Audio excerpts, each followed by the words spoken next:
नमस्कार। प्रादेशिक समाचार के साथ मैं प्रियंका। पहले मुख्य समाचार। प्रधानमंत्री नरेंद्र मोदी ने कहा, सरकार की हर नीति रोजगार सृजन के खोलती है रास्ते। पिछले 9 वर्षों में नियुक्ति प्रक्रिया को पारदर्शी बनाने पर दिया गया जोर। राज्य की मनरेगा आयुक्त राजेश्वरी बी ने सभी जिले के परियोजना पदाधिकारियों के साथ की बैठक। मजदूरों का 100% आधार सीडिंग कराने का दिया निर्देश। जल जीवन मिशन ने 12 करोड़ ग्रामीण परिवारों को नल से जल आपूर्ति का बनाया कीर्तिमान। 18 लाख से अधिक स्कूलों और आंगनबाड़ी केंद्रों में नल से पहुंचा पानी। और रांची सहित राज्य के 14 जिलों का अधिकतम तापमान 40 डिग्री सेल्सियस के पार। जून के तीसरे सप्ताह में झारखंड पहुंचेगा मॉनसून, होगी सामान्य बारिश। और अब समाचार विस्तार से। प्रधानमंत्री नरेंद्र मोदी ने कहा है कि सरकार की हर नीति रोजगार सृजन के रूप में काम करती है। उन्होंने कल 71,000 नवनियुक्त कर्मियों को वीडियो कॉन्फ्रेंस के माध्यम से नियुक्ति पत्र सौंपा। ये नियुक्ति पत्र देश भर में 45 जगहों पर लगे रोजगार मेलों में दिए गए। प्रधानमंत्री ने कहा कि रोजगार मेला युवाओं के सशक्तिकरण और राष्ट्रीय विकास में उनकी भागीदारी को मजबूत करने का सरकार का प्रयास है। प्रधानमंत्री ने कहा कि सरकार ने पिछले 9 वर्ष में नियुक्ति प्रक्रिया को अधिक पारदर्शी बनाने को प्राथमिकता दी है। इधर धनबाद में भी 30 युवाओं को नियुक्ति पत्र सौंपे गए। सूचना और प्रसारण मंत्री अनुराग ठाकुर ने कहा कि भारत की G20 की अध्यक्षता के परिदृश्य में कांस में आयोजित फिल्म महोत्सव एक पृथ्वी, एक परिवार, एक भविष्य की भावना की एक अभिव्यक्ति है।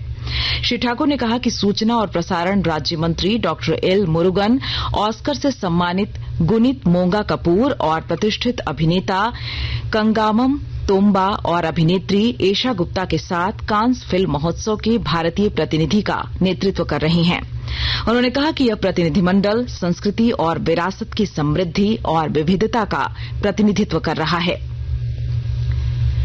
राज्य की मनरेगा आयुक्त राजेश्वरी बी ने मनरेगा के तहत संचालित योजनाओं को समय पर पूरा कराने को लेकर सभी जिलों के परियोजना पदाधिकारियों के साथ कल रांची में बैठक की। इस दौरान उन्होंने मनरेगा की प्रमुख योजनाओं बिरसा हरित ग्राम योजना, विकास योजना, आंगनबाड़ी योजनाओं में तेजी लाने का निर्देश दिया।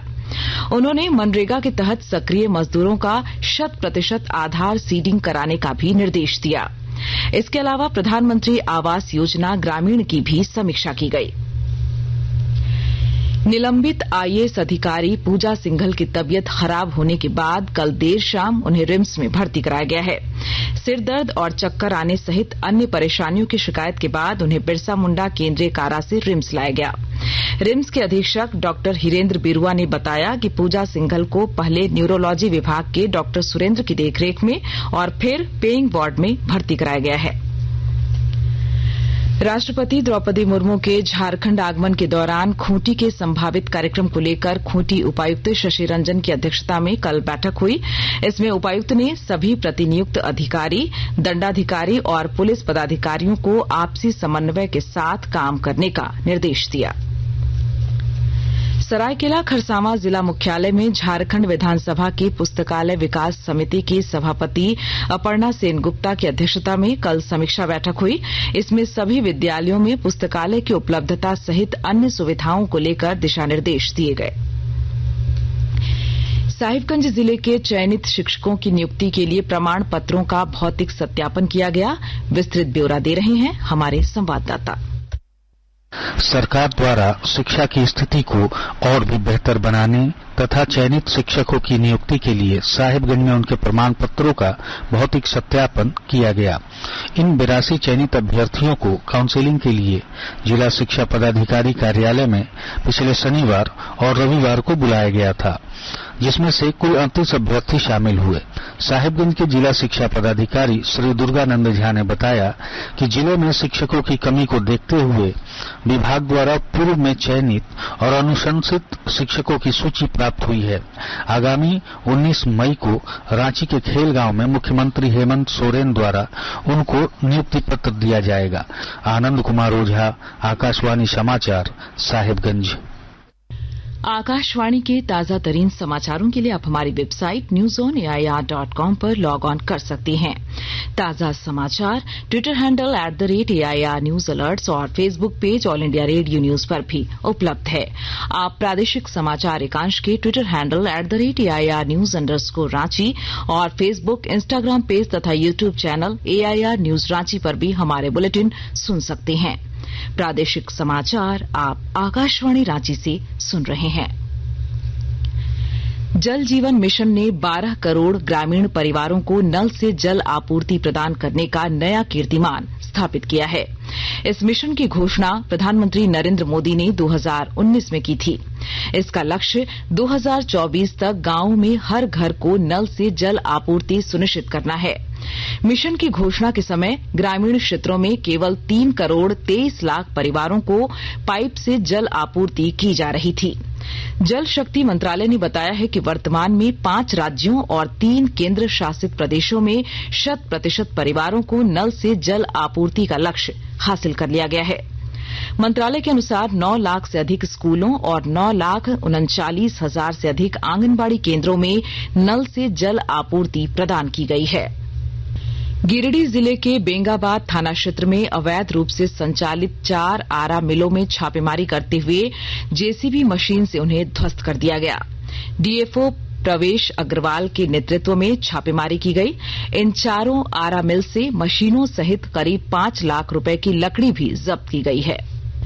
रांची के जिला आपूर्ति पदाधिकारी ने राशन कार्ड की अर्हता नहीं होने के बावजूद कार्ड बनाकर राशन प्राप्त करने वाले 3 लोगों पर लगभग 2,49,000 रुपए का जुर्माना लगाया है।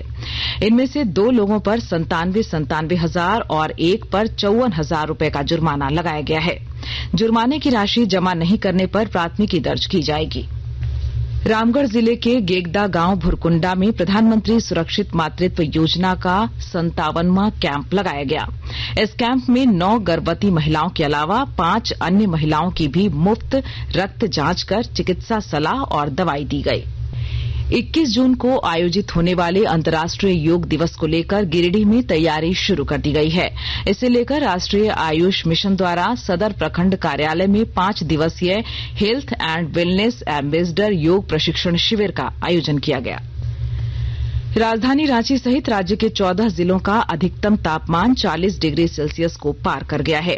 कल राजधानी रांची का अधिकतम तापमान 40.3 डिग्री सेल्सियस रिकॉर्ड किया गया है, जबकि गोड्डा का तापमान 44 डिग्री सेल्सियस पहुंच गया है। इसके अलावा पूर्वी सिंहभूम, डाल्टनगंज, बोकारो, देवघर, गढ़वा, गिरिडीह, गुमला, लातेहार, लोहरदगा, रामगढ़, सिमडेगा और पश्चिमी सिंहभूम का तापमान भी 40 डिग्री सेल्सियस से अधिक रिकॉर्ड किया गया। इधर मौसम विभाग द्वारा मानसून के 3 दिन देरी से 4 जून को केरल पहुंचने के साथ ही सामान्य बारिश की संभावना जताई गई है। वहीं झारखंड में जून के तीसरे सप्ताह में मानसून के पहुंचने का पूर्वानुमान लगाया गया है। और आइए अब सुनते हैं अखबारों की सुर्खियां। रांची से प्रकाशित अधिकांश अखबारों ने अपराधी अमन श्रीवास्तव की गिरफ्तारी की खबर को पहले पन्ने पर प्रकाशित किया है। हिन्दुस्तान लिखता है, झारखंड का गैंगस्टर अमन श्रीवास्तव मुंबई से गिरफ्तार। दैनिक भास्कर की सुर्खी है, कोयलांचल का आतंक, गैंगस्टर अमन श्रीवास्तव मुंबई में गिरफ्तार। आरएसएस प्रमुख डॉक्टर मोहन भागवत के लोहरदगा पहुंचने की खबर को प्रभात खबर ने पहले पन्ने पर प्रकाशित किया है। गरीबों के आरक्षण पर उच्चतम न्यायालय में सुनवाई की खबर को दैनिक जागरण ने प्रमुखता दी है, जिसका शीर्षक है, गरीबों के आरक्षण पर सुप्रीम कोर्ट ने फिर लगाई मुहर। अंग्रेजी अखबार हिंदुस्तान टाइम्स और टाइम्स ऑफ इंडिया ने कर्नाटक में मुख्यमंत्री के नाम पर सस्पेंस की खबर को पहले पन्ने की सुर्खी बनाई है। और अब अंत में मुख्य समाचार एक बार फिर। प्रधानमंत्री नरेंद्र मोदी ने कहा, सरकार की हर नीति रोजगार सृजन के खोलती है रास्ते। पिछले 9 वर्षों में नियुक्ति प्रक्रिया को पारदर्शी बनाने पर दिया गया जोर। राज्य की मनरेगा आयुक्त राजेश्वरी बी ने सभी जिले के परियोजना पदाधिकारियों के साथ की बैठक। मजदूरों का 100% आधार सीडिंग कराने का दिया निर्देश। जल जीवन मिशन ने 12 करोड़ ग्रामीण परिवारों को नल से जल आपूर्ति का बनाया कीर्तिमान। 18 लाख से अधिक स्कूलों और आंगनबाड़ी केंद्रों में नल से पहुंचा पानी। और रांची सहित राज्य के 14 जिलों का अधिकतम तापमान 40 डिग्री सेल्सियस के पार। जून के तीसरे सप्ताह में झारखंड पहुंचेगा मॉनसून, होगी सामान्य बारिश। इसके साथ ही आकाशवाणी रांची से प्रादेशिक समाचार का ये बुलेटिन समाप्त हुआ। नमस्कार।